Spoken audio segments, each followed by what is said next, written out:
ये थे एडवोकेट तौसीफ शेख साहब जो अपने ख्यालात का इजहार कर रहे थे। मैं हाजी अतहर हुसैन अशरफी साहब को आवाज़ दूंगा कि वो आए और अपने ख्यालात का इजहार करें। हाजी अतहर हुसैन अशरफी साहब।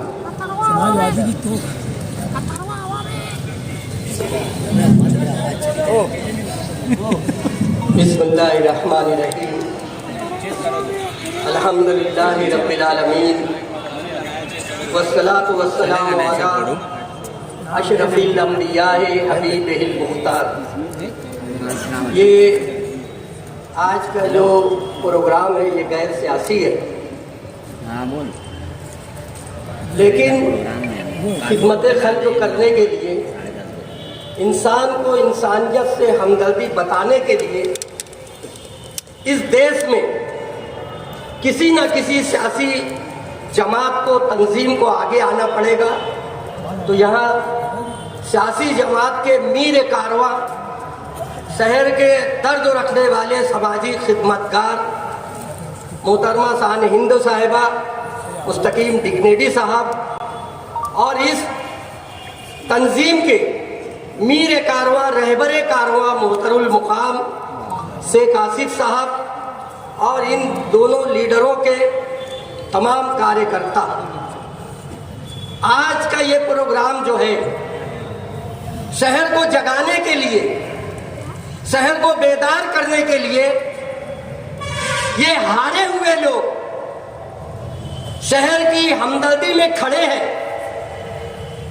अगर आज ये शहर की हमदर्दी में खड़े हैं तो कुछ बेवकूफ लोग, जिनके बारे में मैं तोड़ मरोड़ कर एक बात कहना चाहूंगा कि तुम तो ठहरे ही रहे झील के पानी की तरह।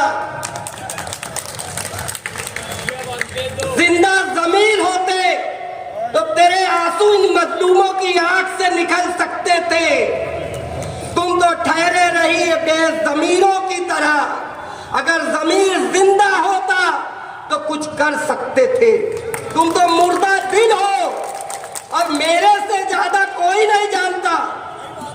तुम सोचते होगे कि अतहर अशरफी को गाली लिखो, अतहर अशरफी को कम ज्यादा बोलो तो वो तुम्हारे बारे में कुछ नहीं बोलेगा। ये तुम्हारा ख्वाब है, ख्वाब। मोहतरमुल मकाम, तुमने शहर की आवाम को उस तरह बेचा है जिस तरह हुसैन इब्न अली के खानदान को यजीद पलीद ने अपनी मिल्लत का सौदा किया था।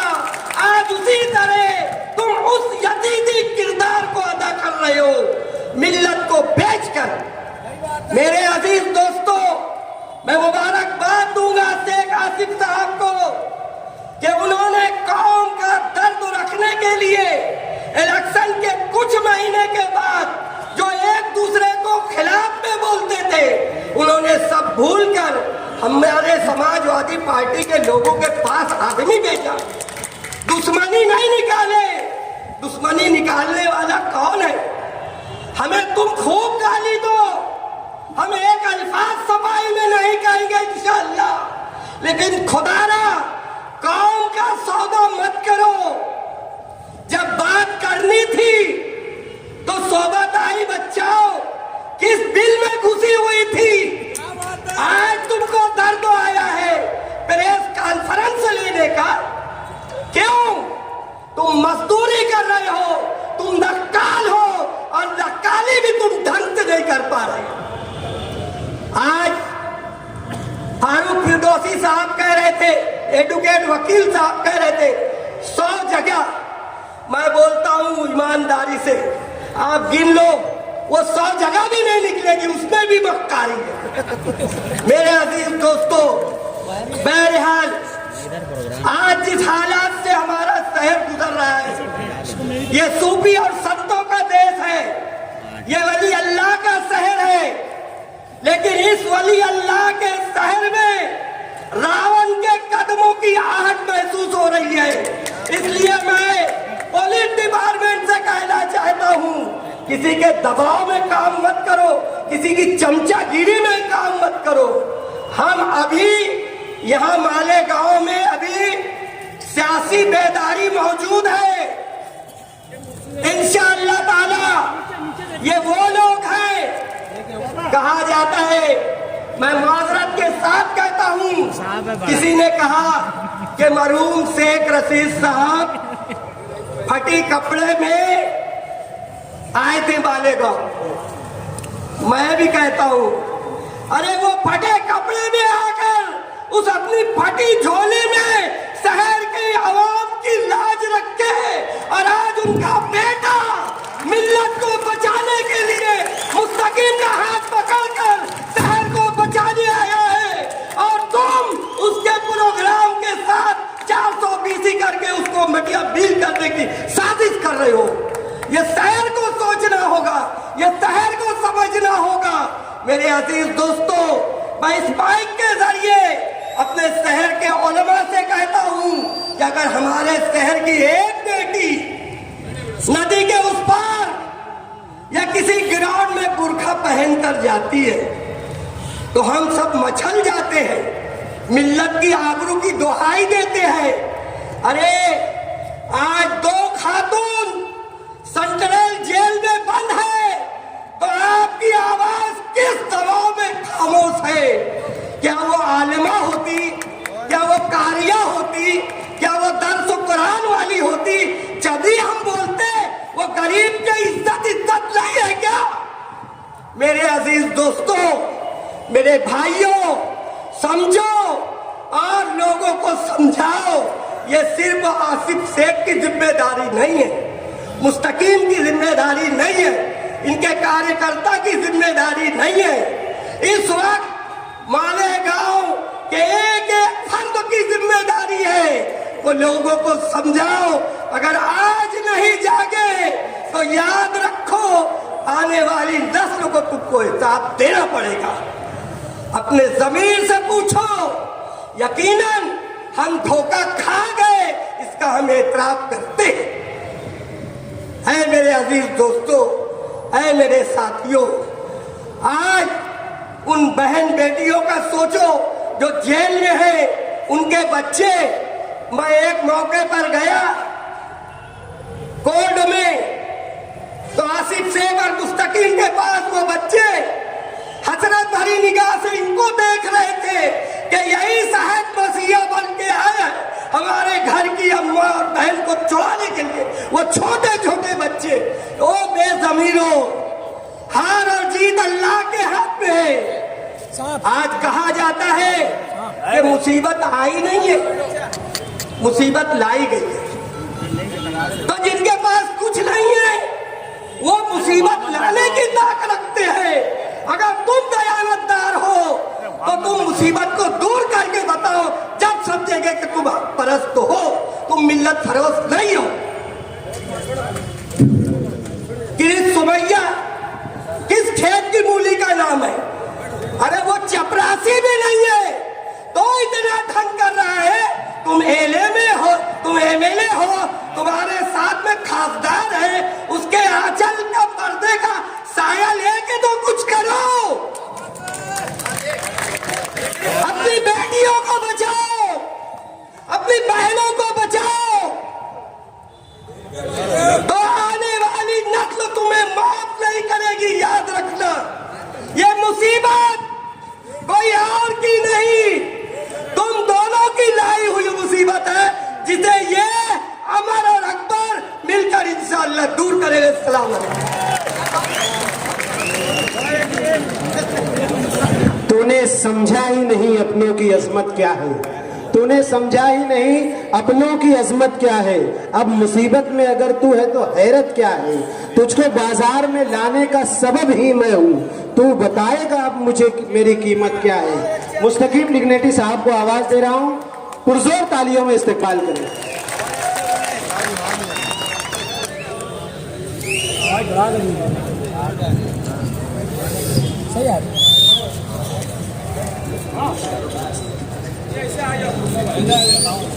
साथियों,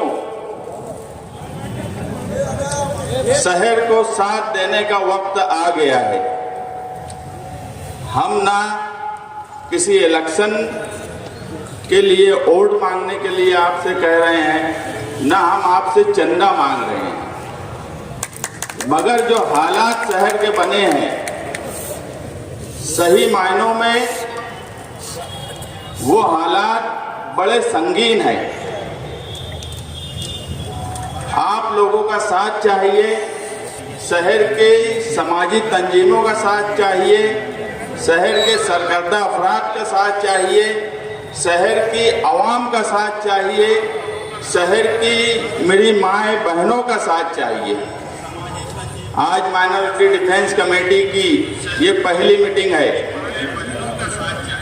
हमारी हिमायत करने वाले, मैं उनका शुक्रिया अदा करता हूँ। मालेगांव जमातुल कुरैश, अल हिंद जमातुल कुरैश ने हिमायत दी, हमारा साथ दिया। रमजानपुरा दयाना विकास कमेटी, अब तक फाउंडेशन, महाराष्ट्र मुस्लिम साथ छप्परबन, जाफरनगर के नौजवान, अंसार रोड इस्लामपुरा के नौजवान, फतेह मैदान नयापुरे के नौजवान और मालेगांव सेंट्रल वैल्यू यूनियन, इन सबका साथ और आप सबका साथ चाहिए। माइनॉरिटी डिफेंस कमेटी की ज़रूरत क्यों थी, ये आप सबको अब समझ में आ रहा होगा। 8 जनवरी को SIT बनी, उससे पहले 3 से 4 मरतबा किरीट सोमैया मालेगांव आए। हमने भी ये सोचा कि शहर ने जिसको जिम्मेदारी दी है वही काम काज करे। हम लोग तो पार्टी की तरफ से तय कर लिए थे कि जब शहर ने जिम्मेदार जिसको बनाया है तो वो काम करेगा। मगर जब SIT बनी और आसिफ शेख साहब की तरफ से उनकी कमेटी आई तो हमको ये लगा कि ये मामला अब शहर को बचाने का है। शहर ने हमारे साथ जो किया उसे किनारे रखना चाहिए। ये शहर हमारा है, यहाँ के लोग हमारे हैं और उस वक्त से हम एक प्लानिंग के तहत काम काज कर रहे हैं। मैं इससे पहले भी बोला कि अगर माइनॉरिटी डिफेंस कमेटी नहीं होती, आज 20 लोग जेल में हैं, कार्रवाई में सख्ती मुसलसल आ रही है। अगर माइनॉरिटी डिफेंस कमेटी नहीं होती तो शहर का नक्शा और कुछ होता। 8 जनवरी को SIT बनने के बाद 26 जनवरी को माइनॉरिटी डिफेंस कमेटी बनी। उसके बाद हम जमीनी सतह पर लोगों का कामकाज कर रहे हैं। यहाँ पर दोनों ऑफिस पर कामकाज मुसलसल हो रहा है, लोगों के पेपर चेक कर रहे हैं। कैंप पुलिस स्टेशन के बाहर भी हमारे जिम्मेदारान यहाँ साबिर गौहर बैठे हैं, इनके साथी वहाँ भी रह रहे हैं। हमारा एक ही मकसद है कि इन संगीन हालात से शहर को किस तरह निकाला जाए और सबसे अहम कि मालेगांव शहर में बेगुनाह मर्द तो जेल गए, मगर मालेगांव की तारीख में बेगुनाह औरतें कभी जेल नहीं गई। वो भी हम आप खुली आंखों से देख रहे हैं। ये बड़ा सोचने का सवाल है कि इस शहर पर ये मुसीबत आई और कौन क्या कर रहा है। हम अव्वल दिन से किसी पर इल्ज़ाम लगाने की कोशिश नहीं किए, मगर जब कमेटी बनी, मैं मौजूदा MLA के बारे में कुछ बोलना ही नहीं चाहता था। मेरा मामला मैं यही सोचा था कि हम जो काम कर रहे हैं उस पर ही बात की जाए, मगर इस शहर में गलत फहमी भी बहुत जल्दी फैल जाती है। लोग झूठ को सच मानने लगे हैं। मुफ्ती साहब का ये बोलना कि इलेक्शन हारने के बाद आसिफ शेख ने किरीट सोमैया को यहाँ लाया, हम चाहते तो इस कमेटी का नाम मालेगांव बचाओ कमेटी भी रख सकते थे। हमने माइनॉरिटी डिफेंस कमेटी इसलिए रखा कि महाराष्ट्र भर के मुसलमानों को तकलीफ दी जा रही है। अकोला में FIR हुई, अमरावती में FIR हुई, नांदेड़ में FIR हुई, नंदुरबार में FIR हुई, महाराष्ट्र में 7 FIR हुई मालेगांव मिला के। तो क्या हर जगह आसिफ शेख ने किरीट सोमैया को भेजा? इनको काम कुछ नहीं करना है, सिर्फ इल्जाम लगाना ही इनका काम था, जबकि इनको इल्जाम लगाने के बजाय लोगों का आकर काम करना चाहिए था, मगर इन्होंने कुछ नहीं किया। उसके बाद भी मुझे भी पता है और शहरियान भी अब जान रहे हैं, जो लोग आ रहे हैं वो ये बोल रहे हैं कि हमें मौजूदा MLA से उम्मीद भी नहीं है, और उनका बोलना भी बराबर है। लेकिन हम आपको भरोसा दिलाते हैं कि कैसे भी हालात हो जाए, कितनी भी मुश्किल हो जाए, हम लड़ने वाले लोग जमा हुए हैं, हम भागने वाले लोग जमा नहीं हुए हैं। तो आप भरोसा रखिए, हम जेल भी जाएंगे, हम लाठी भी खाएंगे, तो इस शहर को बचाने के लिए हर कुर्बानी देंगे, लेकिन भागेंगे नहीं आपको छोड़कर। जब इलेक्शन आएगा उस वक्त क्या करना है क्या नहीं करना है वो उस वक्त तय होगा। आज हमारा मकसद खालिस आप लोगों की मदद करना, शहरियान पर जो मुसीबत है उससे शहर को निकालना है। अभी किरीट सोमैया का एक ट्वीट आया शाम में, जिसमें उन्होंने मुख्यमंत्री को एक लेटर दिया। उस लेटर में 100 लोगों के नाम दिए और ये बोला कि इन 100 लोगों की जांच ATS से की जाए, ये देशद्रोही हैं। बोलने का मतलब यह है कि ये लड़ाई आसान नहीं है, यहाँ सबको साथ बैठकर सोचना होगा। हमारे पास अगर यहाँ समीउल्लाह अंसारी बैठे हैं, अगर वो आज मीटिंग में आए हैं, उनका भाई एडवोकेट खालिद, उनके ऊपर 2 FIR हो गई, वकील हैं, तो भी आप अब्दुल अजीम खान साहब से पूछ सकते हैं कि हमने हर वक्त उनको यही बोला कि किसी भी तरह उनको बचाया जाए, इस केस से निकाला जाए। हमने ये नहीं सोचा कि वो इमाम में रहते हैं, उनके भाई हैं। हमारे लिए ये आज अहम बात नहीं थी। हमारे लिए सिर्फ ये अहम था कि वो मालेगांव का एक वकील है, मालेगांव का शहरी है, अगर उस पर मुसीबत आई है तो उसके लिए खड़ा होना चाहिए। वो किस पार्टी से आ रहा है या उसके घर के लोग किस पार्टी से हैं, हम ये नहीं सोच रहे हैं यहाँ पर। हम सिर्फ, हमारा एक ही मकसद है कि किसी भी तरह हम मालेगांव शहर को बचाएं और इस मुसीबत से निकालें। हमने जो जो कोशिश की वो आपके सामने है। हम मालेगांव शहर में कोर्ट में भी मुसलसल हमारी लीगल टीम कोशिश कर रही है। हमें जहाँ धरना देने की ज़रूरत है हम वहाँ धरना भी दे रहे हैं, हमें यहाँ मीटिंग लेने की ज़रूरत है वहाँ हम मीटिंग भी ले रहे हैं, अगर हमें हाई कोर्ट जाना है तो हम वहाँ भी जा रहे हैं, मंत्रालय में नुमाइंदगी की ज़रूरत है तो हम वहाँ भी गए। हम कोई खाना छोड़ नहीं रहे हैं, अगर हम कोई खाना छोड़ते तो ये मुसीबत और बढ़ती, मुसीबत आगे भी बढ़ेंगी। हम SIT के जिम्मेदारान से सिर्फ हमारी मांग पीछे भी यही थी और अभी भी यही है कि जिन लोगों ने दाखिला बनाया है और मामूली कागज पत्तर में मिस्टेक हुई है तो ये उनकी गलती नहीं है। कोई भी अरीजा या कोई भी डॉक्यूमेंट बनाने के लिए जब अरीजा दिया जाता है तो वो अथॉरिटी जो अधिकारी है ये उसकी जिम्मेदारी है कि वो उसी वक्त उसको जांच ले। अगर उसमें कोई क्यूरी है तो उसकी निशानदेही कर दे ताकि उसको बाद में दुरुस्त कर लिया जाए, मगर ऐसा किया नहीं गया। अगर मामूली मिस्टेक पे भी बन गया तो ये गलती उस अधिकारी की है, तहसीलदार की है, नायब तहसीलदार की है, कारपोरेशन के अधिकारी की है, FDO की है, मगर सारी की सारी सजा गरीब आवाम को दी जा रही है। अभी नायब तहसीलदार तो आरोपी हुए, मगर हमारी कमेटी की जो डिमांड थी कि दूसरे भी अधिकारी अरेस्ट हो और उन पे FIR हो, वो डिमांड अभी भी हमारी कायम है। आने वाला वक्त रमजान महीने का है, हम SIT के अधिकारियों से मिलकर उनको लेटर दिए कि रमजान में कम से कम इंक्वायरी को रोक दिया जाए। गर्मी का रमजान है, औरतें बड़ी तादाद में दाखिला बनाई हुई हैं, उनका वहाँ जाना और आना और धूप में रहना बड़ी दिक्कत और मुश्किल का काम है। तो हम अभी भी इस मीटिंग से भी SIT के अधिकारियों से यही गुजारिश करेंगे कि कम से कम रमजान में इसको रोका जाए, रमजान के बाद आपकी इंक्वायरी की जाए।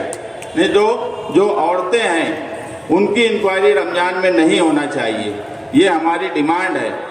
और हाई कोर्ट में भी हम आने वाले पीर या मंगल तक जो पिटीशन है PIL दाखिल कर रहे हैं, पीर या मंगल को दाखिल करेंगे।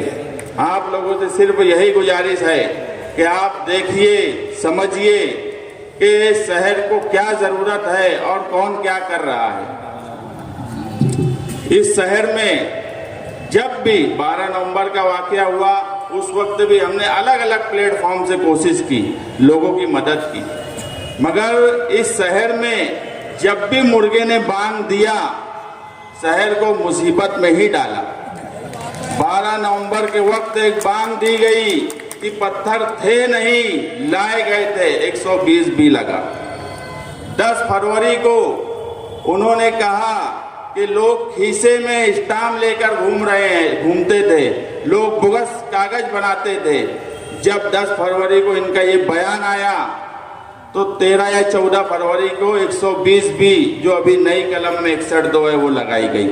पहली FIR 31 जनवरी को हुई, उस वक्त 120 भी नहीं लगाई गई थी। आप ध्यान से समझो इस बात को कि पहली FIR में 120 भी नहीं लगी थी, और उनको वो तो चाहते थे कि देशद्रोही की कलम लग जाए। 120 भी देशद्रोही की कलम नहीं है, मगर 120 भी लगाना उनका मकसद था। इसीलिए उन्होंने 10 फरवरी को जब बयान दिया,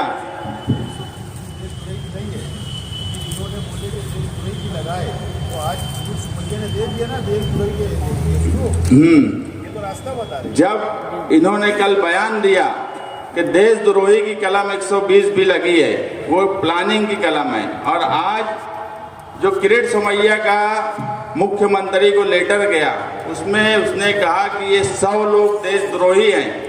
उन्हें 100 लोगों की जो लिस्ट दी है, वो लिस्ट नाम के साथ दी है। उसमें अभी एक पेज उसका ट्विटर पे जो आया 20 लोगों का, उसमें कई ख्वातीन हैं, और उसमें ये कहा गया कि ये सब लोग देशद्रोही हैं और उनकी ATS से जांच की जाए। तो आप ये समझिए कि किस तरीके से ये खेल खेला जा रहा है। या तो ये कुछ नहीं करेंगे तो शहर की भलाई है, इनका बयान देना हमेशा शहर को मुसीबत में डालता है। करना कराना कुछ नहीं है, सिर्फ फिरका परस्तों से मिलकर शहर को बदनाम करना, शहर पर मुसीबत लाना, यही काम हमेशा से इनका रहा है। और ये आदत सियासत में आने के बाद नहीं हुई है। जब 2000, आप याद करो, जब 2006 का बम ब्लास्ट हुआ तो रेस्ट हाउस में कौन गया था? रेस्ट हाउस में बाकायदा ये विटनेस बने थे, जो गनी होटल के पास हथियार का मामला हुआ था, उसके विटनेस ये थे। 2008 का बम ब्लास्ट हुआ, जब पहली बार हिंदुस्तान में फिरका परस्त भगवा आतंकवादी हैं इस मुल्क में, ये साबित हुआ। उस वक्त इन्होंने ये कहा, जब मुसलमानों को पकड़ा गया, कि कुछ ना कुछ तो किए होंगे। 12 नवंबर का वाकया हुआ, वो बयान पर गौर करो। ये हमेशा से वही बात बोलते हैं जो पुलिस इनसे बुलवाना चाहती है या फिरका परस्त लीडर इनसे बुलवाना चाहता है। मगर आप फिक्र करने की जरूरत नहीं है, मामला संगीन है। आप लोग माइनॉरिटी डिफेंस कमेटी का साथ दीजिए, उसके साथ मजबूती से खड़े रहिए। इंशाअल्लाह हम आप लोगों को इस मुसीबत से जरूर निकालेंगे। शुक्रिया। विरासत में मिला था जो वही मेयार बाकी है, विरासत में मिला था जो वही मेयार बाकी है। कहानी खत्म हो कैसे, मेरा किरदार बाकी है। कमी आ ही नहीं सकती कभी कुछ मेरी इज्जत में, मेरे सर पर बुजुर्गों की अभी दस्तार बाकी है। समाजवादी पार्टी के सदर शान हिंद निहाल अहमद साहिबा आप लोगों के बीच। आराम से लपट जाएगा।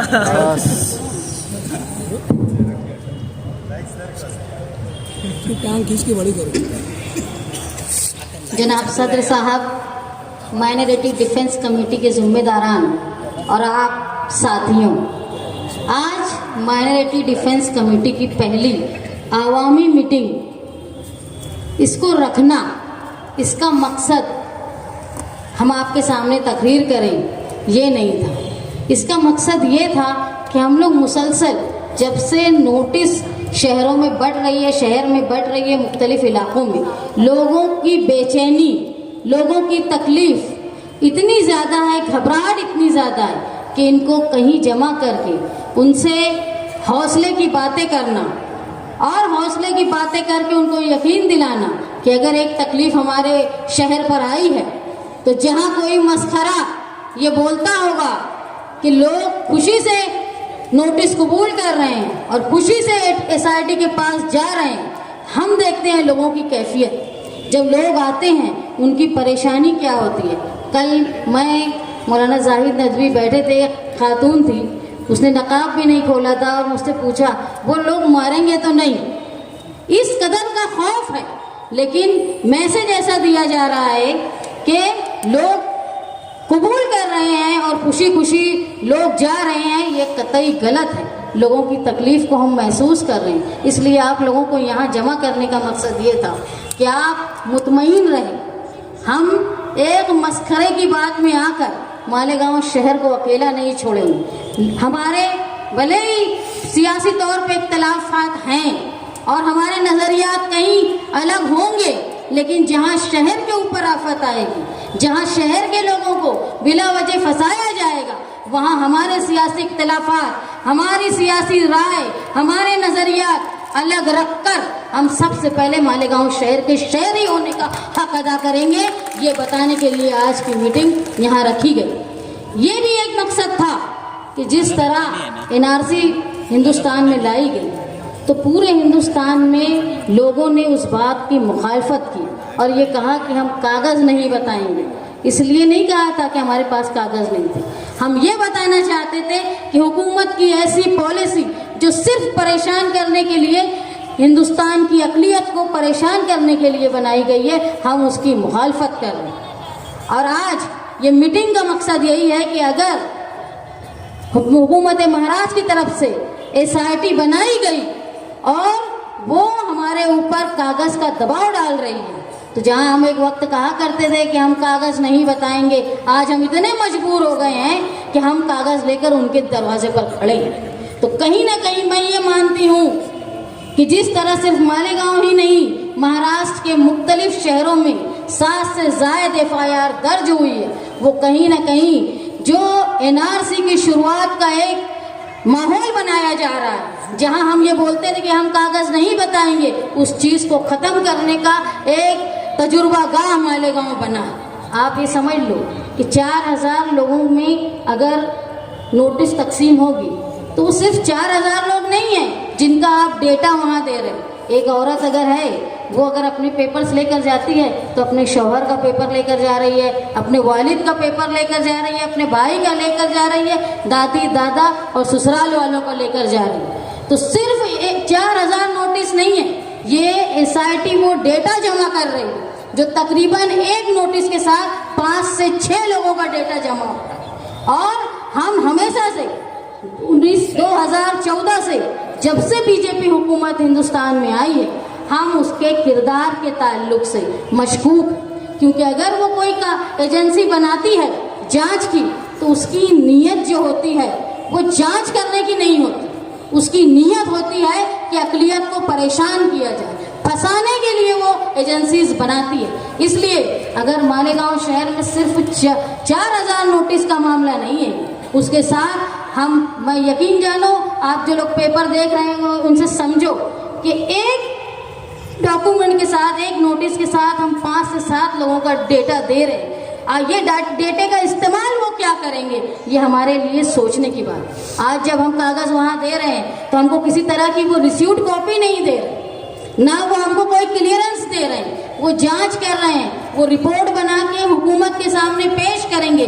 जब तक हमको ये बात का खदशा दिल में लगा रहेगा कि हमारे कागजात को उन्होंने सही पाया है कि नहीं पाया, तो यकीन रखो कि मालेगांव शहर एक तजुर्बा गाह बन गया है अक़लियत को परेशान करने का।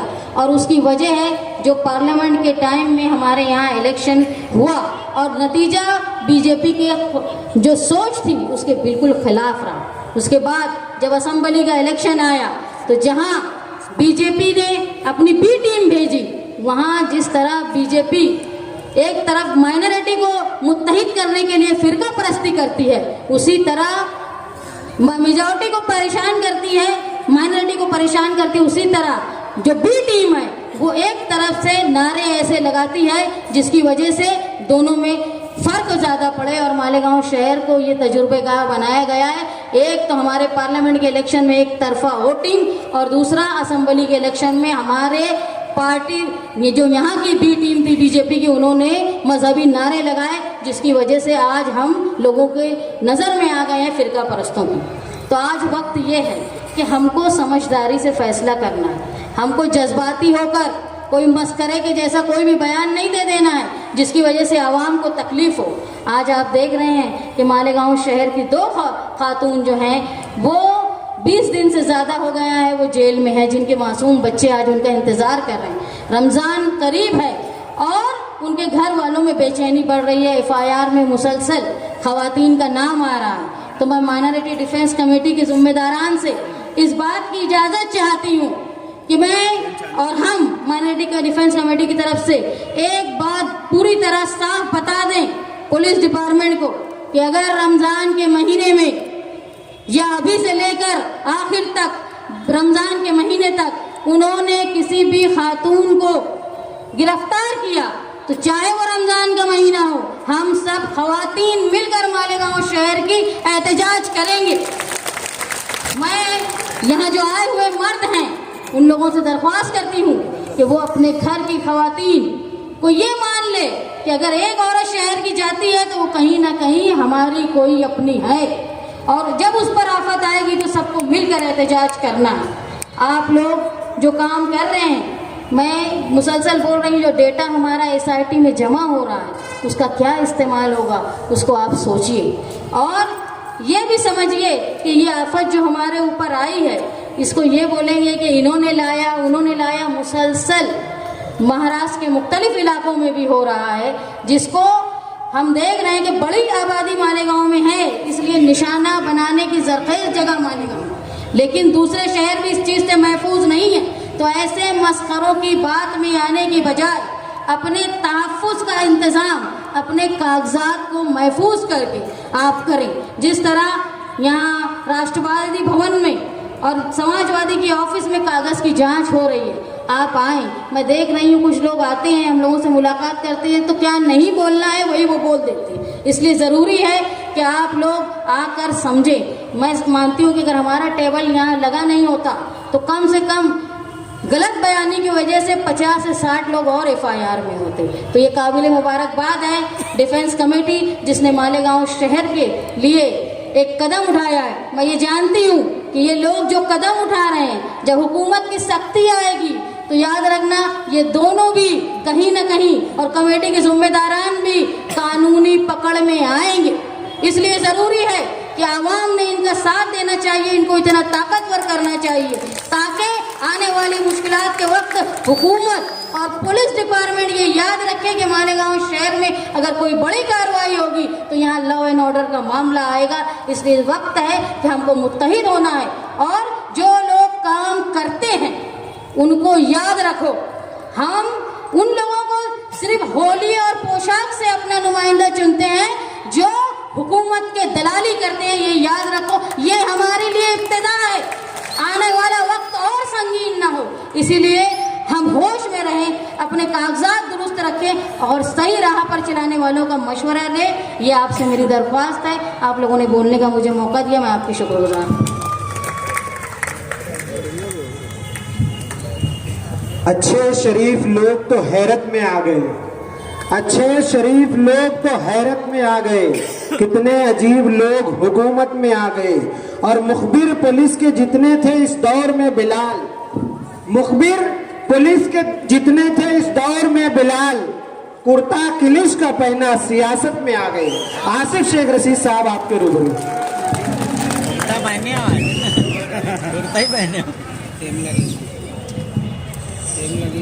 आज की मीटिंग के सदर मोहतरम अब्दुल करीम भाई, मंच पे तशरीफ फरमा माइनॉरिटी डिफेंस कमेटी के तमामी जिम्मेदारान, मेरे सामने तशरीफ फरमा तमामी बुजुर्ग हजरात, नौजवान साथी, दोस्तों और साथियों, सबसे पहले माइनॉरिटी डिफेंस कमेटी की इस तहरीक को जो अदारे कल्बे मोहल्ले के वार्ड के अलग अलग जिम्मेदारान ने जो हिमायत दी, मैं सबसे पहले आप लोगों का बहुत बहुत शुक्रिया अदा करता हूं। दोस्तों और साथियों, मुझसे पहले हमारे तमाम ही साथियों ने आप लोगों को मुकम्मल कानूनी मालूमात भी दी, शहर किस हालात से गुजर रहा है और आइंदा और कौन कौन सी मुसीबत हमारे शहर की आवाम के ऊपर आएगी, उससे भी आपको आगाह किया। यहां कुछ सियासी बातें भी हुई और मैं भी करूंगा, क्योंकि बाकी नहीं रखा जाता सियासत में, जवाब तो देना ही पड़ता है। अगर सामने से कोई सवाल नहीं होगा तो जाहिर सी बात है हम भी कोई जवाब नहीं देंगे। दोस्तों और साथियों, मालेगांव शहर की जो तारीख है, साबिर सत्तार साहब पहले एमएलए, हारून अहमद अंसारी साहब, निहाल अहमद साहब, आयशा हकीम साहिबा, या एमएलसी सब्बीर सेठ, या शेख रशीद साहब हो, या मैं, ये हम तमाम ही जितने हमारे मरूमीन लीडरान या मैं हमेशा सियासी सूझबूझ, प्रशासन पर दबाव और सियासी फैसला लेने की ताकत और सलाहियत मौजूद थी हमारे लीडरान में। जब जब शहर पर मुसीबत आई, वक्त वक्त के एमएलए, वक्त के लीडरान ये शहर के लिए मजबूती के साथ खड़े रहे और हमेशा ये शहर को बचाने की कोशिश की, हमेशा ये शहर को बचाने की कोशिश की और हुकूमत से, वक्त की हुकूमत से लड़ने का काम किया।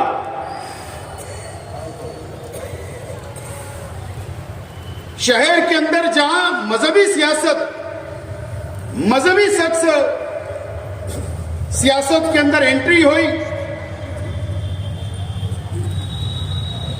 आप देखिए कि मालेगांव शहर की आवाम ने सियासी फैसला लेना बंद कर दिया है। मालेगांव शहर की आवाम ने सियासी फैसला लेना बंद कर दिया। अगर शहर की आवाम हमारे माजी के बुजुर्ग लीडरान जो इस दुनिया में नहीं है, अगर उस वक्त जो शहर की आवाम सियासी फैसला लिया करती थी तो शहर के ऊपर मुसीबतें नहीं आती थी। लेकिन ये शहर और इस शहर की आवाम को भी इस बात को मानना पड़ेगा कि शहर की आवाम ने सियासी फैसला लेना बंद कर दिया है। एक अंधी अकीदत में, एक अंध भक्ति के अंदर शहर की आवाम एक मजहबी शख्स के भक्ति के अंदर शहर की आवाम ने फैसला लेने शुरू कर दिया है। ये बात शहर महसूस कर रहा है। आज अगर हम एक मंच के ऊपर शान हिंद साहिबा, मुस्तकीम डिग्निटी साहब, फारूक फिरदौसी साहब या कम्युनिस्टों के हमारे साथी हो, अगर आज हम ये एक मंच के ऊपर आए हैं तो आज हम सियासी फायदा उठाने के लिए एक मंच पे नहीं आए, हम इस शहर को बचाने के लिए एक मंच पे आए। हमारी सियासी सोचने का नजरिया हमारा अलग है, सियासत करने का नजरिया हमारा अलग है, लेकिन आज हम ये शहर को बचाने के लिए एक मंच के ऊपर आए हैं। दोस्तों और साथियों, मालेगांव शहर के अंदर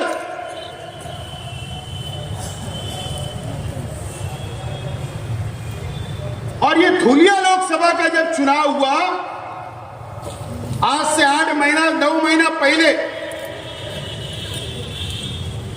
तो मालेगांव शहर की आवाम ने 1,98,000 वोट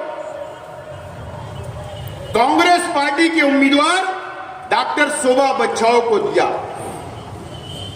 हमारी मजबूरी थी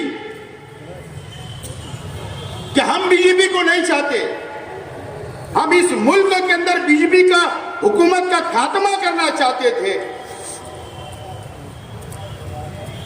शहर का एक एक वोटर, एक एक बच्चा, एक एक मां बहने घरों से निकली धूप में अपना पैसा खर्च किया, खून पसीना एक किया, जेब में हाथ डाला, रिक्शा का किराया दिया और पोलिंग बूथ के ऊपर जाकर 1,98,000 वोट दी, जो हिंदुस्तान के कोई भी असेंबली हल्के के अंदर इतनी वोट वन साइड किसी उम्मीदवार को नहीं मिली।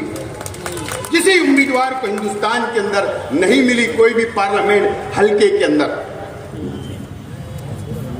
मेरा इख्तिलाफ हो सकता है शोभा बच्छाओ से, मैंने भी काम किया, हम लोगों ने भी रात और दिन एक किया, लेकिन हमको पहचानने के अंदर गलतियां हो जाती। हर इंसान धोखा खाता, मैं भी खाया, लेकिन आइंदा धोखा नहीं खाऊंगा, यह बात तो तय करके रखा हूं। मुझे बताइए, आज हम एक मंच पे आए, मंच पे हम लोग आए 8 जनवरी को किरीट सोमैया की डिमांड पर हुकूमत महाराष्ट्र ने एसआईटी का गठन किया, एसआईटी बनाई। मालेगांव शहर के अंदर रोहिंग्या बांग्लादेशी मुसलमान रहते हैं और इन्होंने जन्म दाखिला और खोटा डॉक्यूमेंट तैयार किए करके यहां पर रहते हैं, इस तरीके का इल्जाम लगाया, एसआईटी बन गई। 8 जनवरी को,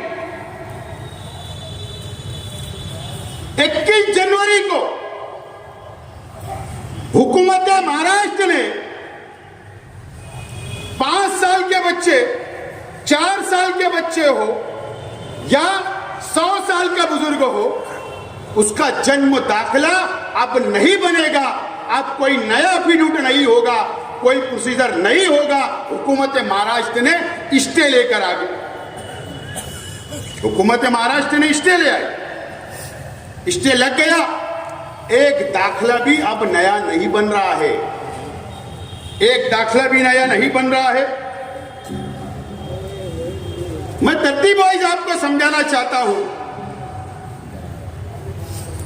1969 मरकजी हुकूमत का ये जीआर है मेरे हाथ में, मरकजी हुकूमत का जीआर है, जो हम जन्म दाखिला या मृत्यु दाखिला, बर्थ सर्टिफिकेट जो बनता है पूरे हिंदुस्तान के अंदर, वो रियासती हुकूमत का कानून नहीं है, वो मरकजी हुकूमत के कानून के मुताबिक हम लोग हमारा जन्म दाखिला बनाते हैं। ये उसका जीआर है 1969 का, ये जीआर है, मरकजी हुकूमत का ये जीआर है। उसके अंदर 2023 के अंदर अमेंडमेंट हुआ, जो पहले कोर्ट को अधिकार था, यह अमेंडमेंट किसने किया, तरमीम किसने की, यह मरकजी हुकूमत ने तरमीम की। मरकजी हुकूमत ने उसमें बदलाव किया और जो पावर जन्म दाखिले का अगर किसी का नोंद नहीं है तो वो जाकर मुकामी कोर्ट के अंदर एप्लीकेशन देकर वकील मार्फत वो अफिडेविट करता था और उसके बाद जो जन्म दाखिला बनता था। 2023 के बाद इसके अंदर अमेंडमेंट हुआ।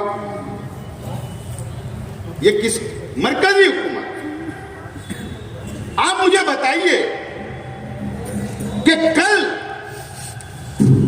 हमारी मेंबर ऑफ पार्लियामेंट मालेगांव शहर आई और मालेगांव शहर आई, लेकिन जहां पर 1,98,000 वोट जहां पर असेंबली सेंट्रल असेंबली हल्के के अंदर मिला, नदिया के इस पार मिला, 2 बहनें जेल में है, 19 लोग पर एफआईआर हो गई, लेकिन हमारी मेंबर ऑफ पार्लियामेंट ने हमारे हल्के के अंदर कदम रखना गवारा नहीं किया, कदम भी नहीं रखी और रेस्ट हाउस के अंदर बैठकर प्रेस कॉन्फ्रेंस शहर के एमएलए को, अधिकारियों को बोलकर, जब वहां पर पत्रकारों ने सवाल किया कि आपको बहुत देर हो गई, आपने असम पार्लियामेंट के अंदर आवाज नहीं उठाई, मालेगांव के लिए एसआईटी हुकूमत ने बना दी, तो कहा कि मैंने सवाल लगा दिया हूं, सवाल लगाई हूं। बोले 10 तारीख से पार्लियामेंट शुरू होगी तो सवाल लगेगा। मोहतरमा, सुबह बच्चों, ये शहर की आवाम ने 1,98,000 वोट दिया, बेवकूफी में नहीं दिया, समझदारी से दिया था वोट। ये शहर की आवाम का बेवकूफ मत समझो। तुम्हारे इर्द गिर्द बैठने वाले बेवकूफ हो सकते, लेकिन ये शहर की आवाम बेवकूफ नहीं है। आपको वक्त मिला पार्लियामेंट में, वक्त मिला, किस मामले में आपको वक्त आपने लिया कि सटाना से लेकर सूरत हाईवे तक जो रोड बन रही है, cement concrete road, national highway का जो टेंडर था, वो ठेकेदार के खिलाफ आप एसआईटी की चौकसी की मांग कर रहे हो। वहां टाइम मिला, वो सवाल लगा, क्योंकि वहां पर बिस्सी उठने वाली थी। क्यों? ये शहर की आवाम ने 1,98,000 वोट दिया, मुसीबत में है, हमारी बहनें जेल में है, शहर परेशान है। क्या पार्लियामेंट के अंदर जहां से ये जीआर निकला, जो अमेंडमेंट हुआ, या आप कम से कम इस मिनिस्ट्री जो ये डिपार्टमेंट के मिनिस्टर है उनको जाकर एक मेमोरेंडम देते कि ये अमेंडमेंट हुआ था, मैं जिस हल्के से आती वहां पर एसआईटी लगा दी, एसआईटी महाराष्ट्र हुकूमत को बोल के हटाई जाए, या इसके ऊपर जो स्टे हुकूमत ने लगाया जो गैर कानूनी है 21 जनवरी को कि अब जन्म दाखिला नहीं मिलेगा, तो ये कानून वहां का था कि तुम्हारी महाराष्ट्र की हुकूमत ने गलत स्टे लगाया, इसको हटाने का एक लेटर तो देना था, आपने वो नहीं दिया और आकर यहां पर प्रेस कॉन्फ्रेंस ली जा रही, बोले हमने सवाल लगा दिया। बेवकूफ समझते हो क्या हमें? वो तो कल डिपार्टमेंट की विनती पर, डिपार्टमेंट की गुजारिश पर कल हम माइनॉरिटी डिफेंस कमेटी के लोगों ने फैसला किया। मैंने मुस्तकीम भाई को फोन किया, सुबह मुझे पुलिस डिपार्टमेंट से फोन आया कि सुबह बच्चा आई, आप काला झंडा बताने वाले हो क्या? मैंने कहा 10 मिनट में जवाब देता हूं। हमने मशवरा किया, बोले जाने दो। फिर 10 मिनट के बाद हमने फोन किया कि ऐसा कुछ प्रोग्राम नहीं है। सुबह बचाओ मैडम, 1,98,000 लोगों की तुमने इंसानियत देखी है। अगर जिस दिन ये शहर रोड पर उतर गया तो तुम हल्के के अंदर आ भी नहीं सकते। ये हमारा चैलेंज है। तुम्हारे साथ एमएलए भी रहेंगे तो शहर डरने वाला नहीं है। तुम्हारी जिम्मेदारी थी, तुमने उसको निभाया नहीं।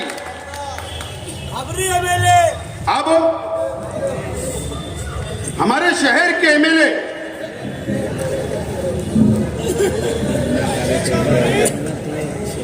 देखो, आप बात समझ लीजिए।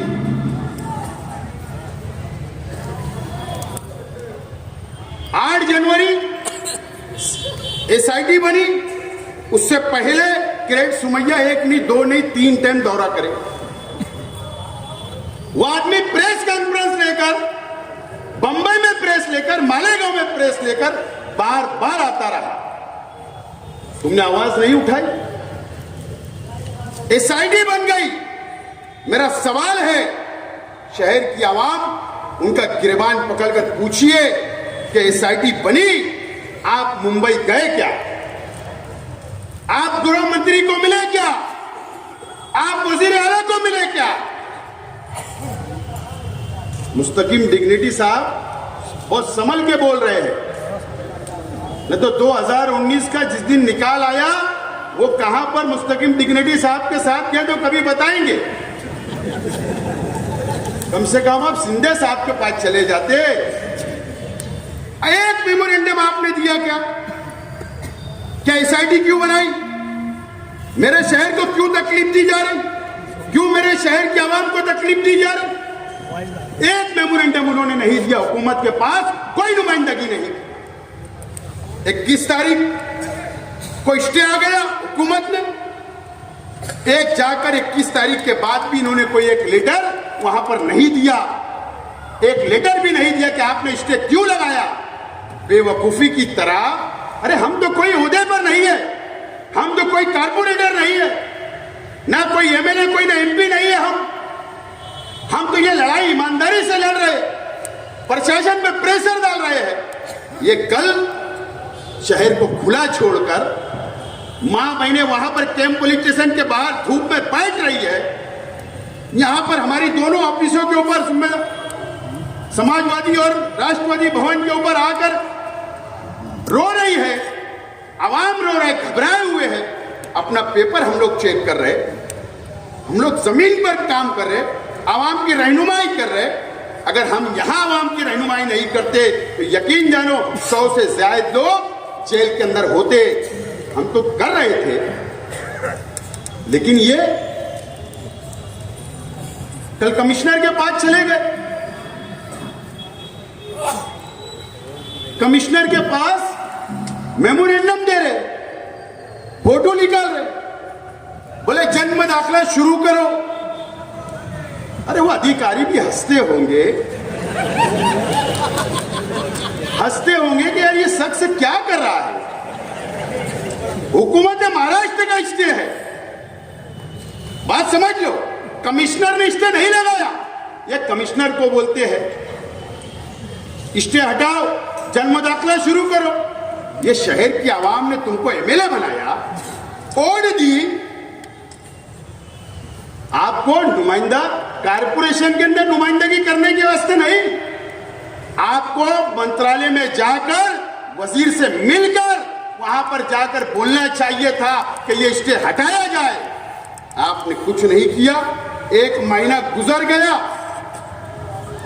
आप हमको बोलते हो कि हम पाखंड कर रहे हैं, सियासत कर रहे हैं। आज क्या किया आपने? पूरे शहर के अंदर छछन आपने किया। इसको छछन बोलते हैं। हम छछन नहीं कर रहे, हम रात दिन एक कर रहे, हम कोर्ट में जा रहे, लीगल सेल हमारा काम कर रहा है, हम वहां एसआईटी में जा रहे, बार बार आवाम की मदद कर रहे, छावनी पुलिस स्टेशन के अंदर जाके आवाम की मदद कर रहे, यहां बैठ के आवाम की मदद कर रहे। हम मंत्रालय जाकर हम नुमाइंदगी करके हम लोग आ गए, एसआईटी से हम लोग बार बार मिल रहे हैं, हम लोग वकला से मिलकर आ गए मुंबई हाई कोर्ट के, हम पिटीशन फाइल कर रहे हैं, ये जीआर को चैलेंज कर रहे, स्टे को चैलेंज कर रहे। हम तो जमीन पर काम कर रहे हैं, छछन तो आप कर रहे हो। मुझे बताइए कि शहर की आवाम ने नुमाइंदगी दी, क्या इस्लाम की यही तरबियत? हमारे साहबा का किरदार नहीं देखा क्या? नहीं पढ़ा आपने? हजरत उमर रज़ी अल्लाह ताला अन्हु का उस वक्त के खलीफा, वो रात के अंधेरे के अंदर जाकर देखते थे, अपनी गली के अंदर गश्त किया करते थे कि कोई भूखा तो नहीं है, कोई परेशानी में तो नहीं है। आप शहर को खुला छोड़कर, कितना भी अहम काम रहने दो, खुला छोड़कर आप 8 दिन दिल्ली के अंदर गुजारते हो, शहर को छोड़कर खुला चले जाते हो, इसका जवाबदार कौन? उसके जवाबदार तुम हो, तुम जवाबदार हो। मुझ पर आपने इल्जाम लगाया, मैं देख रहा था, बोले हमारे पास सबूत है, फोटो है। जिस दिन इन्होंने ये स्टेटमेंट दिया, ये बयान दिया कि सारा इंटरनेशनल में शेख आसिफ किरीट सुमैया से मुलाकात की, दूसरे दिन हम मुसलमान हैं, महाद मिल्लत के शेखुल हदीस काजी शहर मुफ्ती हसनैन साहब को हमने लेटर दिया, मुफ्ती वाजिद अली साहब को हमने लेटर दिया, एक मंसूरा के अंदर लेटर हमने भेजा और कहा कि आप हमको माइनॉरिटी डिफेंस कमेटी के लोगों को और मुझको आप बुलाओ, हम आपके सामने हल्फिया बयान देने के लिए तैयार है कि हमने किरीट सुमैया से मुलाकात नहीं की। अगर आज तक हमको कहीं से बुलाना नहीं आया, अगर बुलाना आज भी आएगा तो हम जाएंगे जरूर हम। और मैं हंस रहा था, मैं मुस्तकीम भाई को, सब हमारे साथियों को कहा कि यार मैं मुंबई की हर इंटरनेशनल होटल में गया, लेकिन इत्तेफाक ऐसा है कि सारा इंटरनेशनल में आज तक नहीं गया हूं। सही में मैं वहां गए, हर 5 स्टार होटलों में गया, मैं वहीं नहीं गए, इत्तेफाक की बात है। बहरहाल अगर उनके पास फोटो होगा सारा इंटरनेशनल का, तो आवाम के बीच में लाना चाहिए, झूठ फसाद बोलना बंद करना चाहिए, जिम्मेदारी से भागना बंद करना चाहिए। नहीं तो मैं आज कम बोल रहा हूं, इसके बाद मैं अपनी गाड़ी को ब्रेक फेल हो जाएगा, फिर बहुत बात आगे तक बढ़ जाएगी। दोस्तों और साथियों, हम लोगों ने डिमांड दी एसआईटी को, मुस्तकीम भाई ने भी कहा, शाहनंद साहिबा ने भी कहा कि हमने डिमांड दी, और मैं भी आज शहर की आवाम की तरफ से एसआईटी के जिम्मेदारान से, महाराष्ट्र हुकूमत से मैं मुतालबा करता हूं माइनॉरिटी डिफेंस कमेटी की जानिब से कि रमजान महीने के अंदर एसआईटी की चौकसी, इंक्वायरी रोक दी जाए, हम मुतालबा करते हैं। देखो हम लोग प्रैक्टिकल एक प्लानिंग से एसआईटी की कानूनी कार्रवाई के खिलाफ में हमारी जो कानूनी कार्रवाई है और जमहूरी जो लड़ाई है, हम लोग बहुत प्लानिंग से और कानून के मुताबिक चल रहे हैं। बात को आप समझो, स्टेप बाय स्टेप जा रहे हैं हम लोग, क्योंकि शहर को बचाना है तो हवा में नहीं, प्रैक्टिकल जमीनी लेवल पर समझदारी से लागा करम। ये पूरी टीम जो है ना, ये कानून समझने वाली है, ये कानून समझने वाली है, इसलिए लड़ रहे हैं हम लोग। अब हम लोग ने डिमांड किया कि गलती शहर की आवाम की नहीं है, जन्म दाखला एजेंटों की भी नहीं है, वकीलों की भी नहीं है। अगर गलती किसी की है तो नायब तहसीलदार, उस वक्त के हेल्थ ऑफिसर, एफडीओ और कमिश्नर कारपोरेशन की जिम्मेदारी है। मैं आज एक बात बोलना चाहता हूं, यहां पर हो सकता है, यहां पर जो सोशल वर्कर है, जो काम करते हैं, जो जन्म दाखला बनाते हैं या मुरुद्द दाखला मैयत का बनाते हैं, मैं आप लोग से और कारपोरेशन कमिश्नर से सवाल है कि गलती सबसे बड़ी अगर किसी की है तो वो कारपोरेशन की है। हम एप्लीकेशन देते हैं कि मेरा जन्म का दाखला आप नोंद नहीं है मेरा, आप जन्म का दाखला बना कर दो। कारपोरेशन जवाब देती है कि आपका जन्म का दाखला यहां नोंद नहीं है। कारपोरेशन पहला अपना दुरुस्त करे, अपना फॉर्मेट दुरुस्त करे। अगर शेख आसिफ अगर गुजरात का रहने वाला है और मैं अगर आपको एप्लीकेशन दे रहा हूं तो आपने पूछना चाहिए कि आप कहां के रहने वाले हो, या अगर मैं जलगांव का रहने वाला हूं तो वो पूछना चाहिए, अगर मैं औरंगाबाद का रहने वाला हूं तो वो पूछना चाहिए। उसमें कालम होना चाहिए कि मैं फला शहर से वहां पैदा हुआ हूं, तो कारपोरेशन लिख के देंगे आप वहां जाके बनाओ। ये कारपोरेशन की जिम्मेदारी थी, वो लिख कर देना चाहिए था। आपने वो कॉलम नहीं डाला, इसके लिए अर्जी तहसीलदार के पास गई है और ये गलती कारपोरेशन की है, आवाम की नहीं है। तुम्हारे पास कॉलम नहीं था, तहसीलदार ने पेपर चेक करना चाहिए था कि हम गलत है या सही। उसने मंजूरी दिया, हम वहां पर हमारी जिम्मेदारी से हट चुके हैं, आजाद हो चुके। अब जिम्मेदारी तहसीलदार और नायब तहसीलदार की थी, लेकिन इन लोगों ने हमको सबको फंसाया है और यही वजह है कि शहर पर मुसीबत आई। लेकिन शहर की आवाम को डरने की जरूरत नहीं, फिक्र करने की जरूरत नहीं है। शहर की गंदी सियासत से जो चल रही है शहर के अंदर, उससे दूर रहना है आप लोगों को। और मैं तो आज अगर कुछ बोला तो बहुत खराब लगेगा। देखो, एनआरसी के नाम पर, माफ करना, माफी के साथ बोल रहा हूं, एनआरसी के नाम पर जिस वक्त एनआरसी लगी, हुकूमत ने ऐलान किया, उस वक्त तो हमारे कागज पत्र के लिए हम लोग दौड़ भाग करने लगे। और उस वक्त शहर की आवाम ने ऐसे टेबल के ऊपर जाकर अपनी मालूमात भरवाई या ऐसे डॉक्यूमेंट तैयार किए जो नासमझ लोग थे, नासमझ। उनको कोई तजुर्बा नहीं था, कोई तजुर्बा नहीं था। वो लोग सियासत, दीन, तंजीमें को सबको मिला देते सिर्फ अपने जाति मुफाद के लिए। और आज शहर अगर परेशान है तो उन लोगों की वजह से भी परेशान है। अगर उस वक्त रहनुमाई सही हो जाती तो आज ये शहर को ये दिन नहीं देखना पड़ता। मैं जिम्मेदारी की बात बोल रहा हूं। शहर को सियासी सूझबूझ लाना पड़ेगा, बेदार होना पड़ेगा।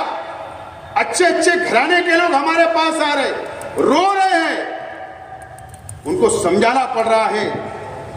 2 दिन पहले 2 बच्चे आए, नौजवान, एक वालिद को लेकर आए, 65-70 बरस थी उम्र उनकी, उनको कैंसर था, अभी ऑपरेशन हुआ था, उन्होंने भी जन्म दाखिला बना लिया। वो बच्चों ने पकड़ के लाए, बोले आसिफ भाई इनको समझाओ, ये रात में फांसी लगाने जा रहे थे, सुसाइड करने जा रहे थे। मैंने उनको बैठाकर समझाया, हिम्मत दिया कि मैं तुम्हारे साथ चलूंगा, फिक्र करो मत। घबराए हुए लोग, परेशान हैं लोग, आपको फिक्र करने की जरूरत नहीं। हम लोग हर तरह की लड़ाई लड़ने के लिए तैयार है, आपका साथ देने के लिए हम लोग तैयार हैं। आप लोग बिल्कुल इत्मीनान रखें, बिल्कुल इत्मीनान रखें। दोस्तों और साथियों,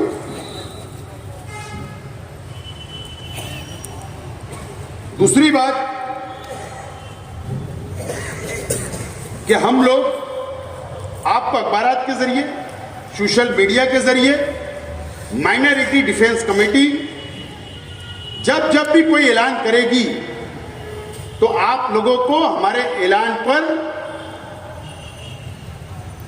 हमारा साथ देना होगा, शहर की आवाम को साथ देना होगा, आप लोगों को हमारी रहनुमाई लेना होगी।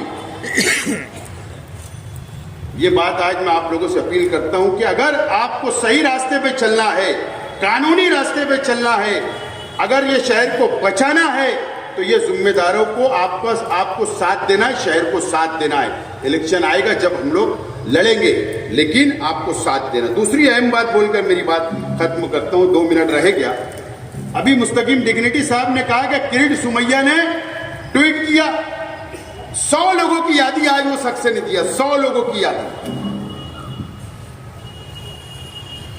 देवेंद्र फडणवीस महाराष्ट्र के वजीर आला, मुख्यमंत्री को 100 लोगों की लिस्ट ऑफ फहरिस्त दिया, मालेगांव के लोगों, नाम के साथ, आदेश नंबर के साथ, और कहा कि ये 100 लोगों की इंक्वायरी एटीएस को दी जाए।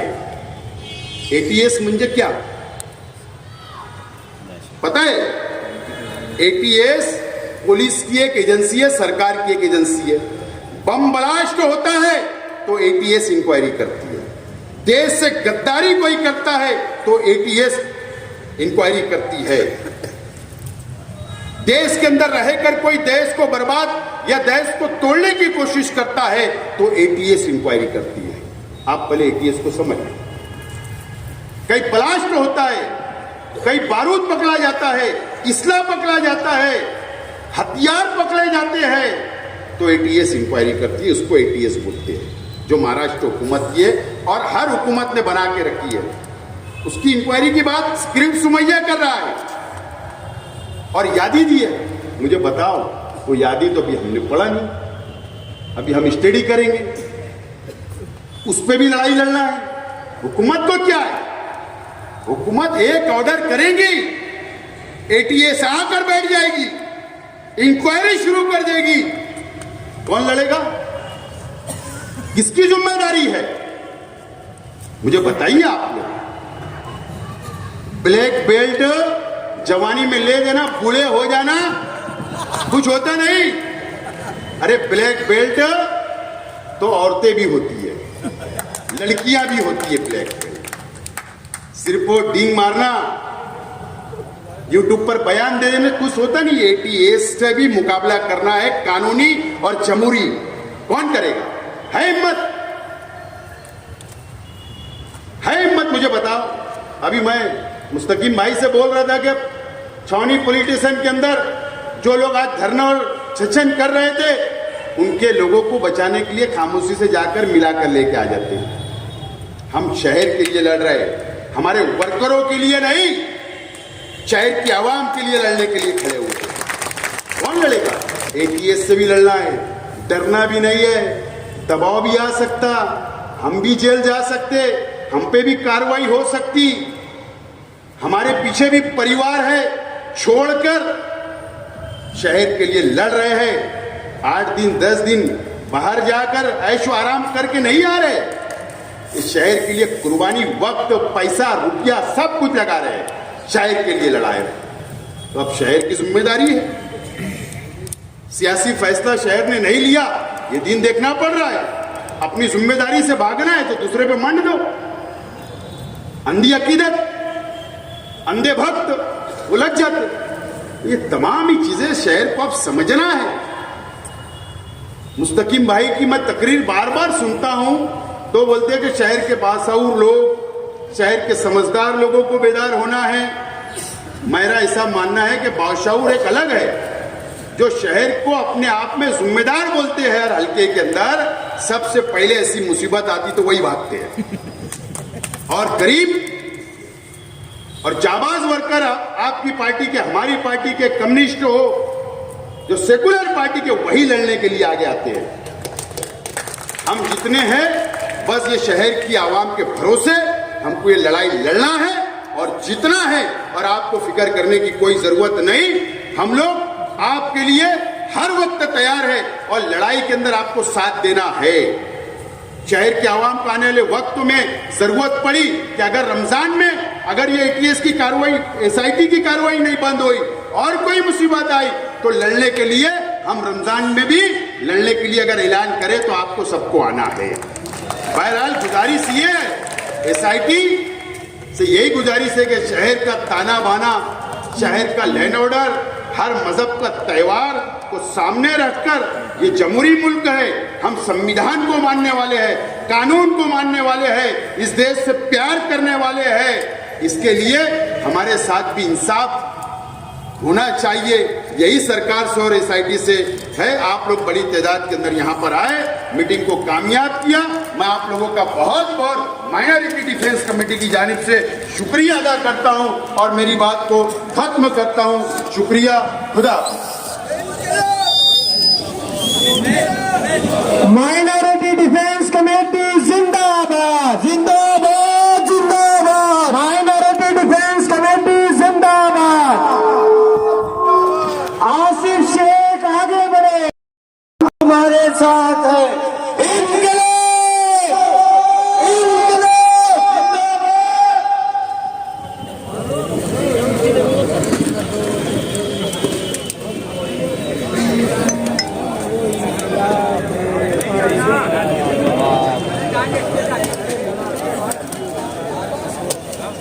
हाल